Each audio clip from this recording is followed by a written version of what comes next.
দুই একটা প্রশ্ন আপনাকে খুব সংক্ষেপে করি যে আপনাদের তো যদি নতুন দলটি করেন তাহলে সেখানে 100টি উপজেলায় পার্টি অফিস লাগবে, 1/3 জেলায় পার্টি অফিস লাগবে, ঢাকায় অফিস লাগবে, এটি খরচের বিষয়।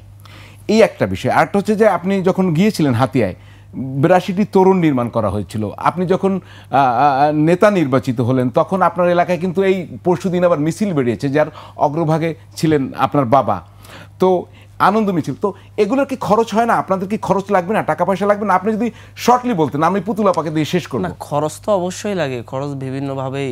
বিষয়টা হচ্ছে সেই খরচটা আমি কোত্থেকে পাচ্ছি অথবা হচ্ছে কীভাবে খরচ করছি, দুইটাই হচ্ছে আমাদের স্পষ্ট করতে হবে জাতির কাছে, মানুষের কাছে।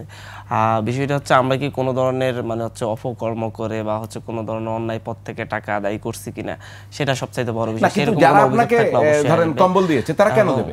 এবং পাশাপাশি হচ্ছে যেমন কম্বল দিয়েছে বলতে তো হচ্ছে আমি ওভাবে কম্বল পাইনি, এটা বিষয়টা হচ্ছে আমাদের একটা সংস্থা আছে, যেমন হচ্ছে কাতার ভিত্তিক একটি সংস্থা আমাকে হেল্প করেন, আল মানাহিল নাম।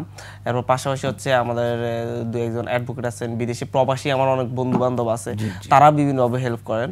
তো আমি আবার হচ্ছে পাশাপাশি ইউরোপীয় একটি ইনভেস্টমেন্ট আর কি দাতা সংস্থা আছে, যারা আমার হাতিয়া কেন্দ্রিক, আমার উপজেলা কেন্দ্রিক কাজ করতে খুবই আগ্রহ প্রকাশ করে। আমি এটাকে পাবলিকলি ওনাদের সাথে কথা বলে দিয়েছি, ওনারা এই মাসের মধ্যেই আসার কথা একটা প্রতিনিধি দল হাতিয়াকে দেখার জন্য, ইয়ে করার জন্য।